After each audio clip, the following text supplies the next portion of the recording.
Trainer David Brideoake is probably one of our more quieter achievers in racing, but beneath that quiet exterior, he's a fierce competitor, even captaining Australia at the highest level in show jumping.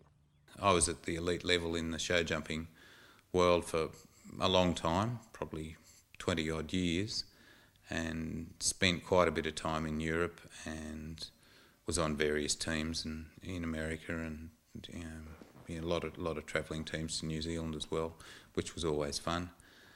But it was a great, really good big horse shows, well organised, and yeah, it was probably similar to the tennis circuit or those sport type things.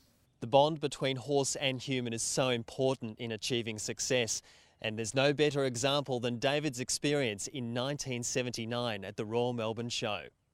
That wall was 2 metres 15, and that old horse was very brave, and that level of confidence to leave the ground at a fence that big, they've got to really trust you, and you've had a long relationship with them, and you haven't done too much wrong to them and put them into too much trouble for them to be brave enough to jump that. So.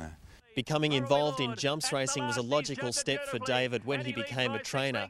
Burrowy Lad was one of his more successful jumpers, winning an Australian steeple and a Grand National steeplechase.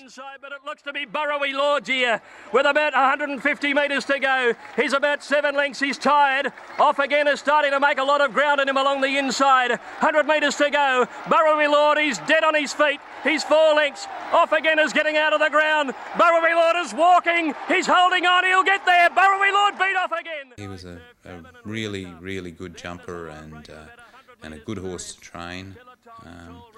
Yeah, I went through a stage where I had a massive jumpers. I think in maybe 2003 I won the jumping premiership, and I had I won a national, and I won a couple of Australians, and I won quite a few of the good feature races. In David's eyes, that sport presents some real positives for retired racehorses. The thoroughbred horse has just got he's got a lot going for him. The specialist breeding for show jumping's probably gone a little away from the pure thoroughbred. They're probably not quite suited in Europe, but the 3-day eventing, he's still got a huge spot for the thoroughbred.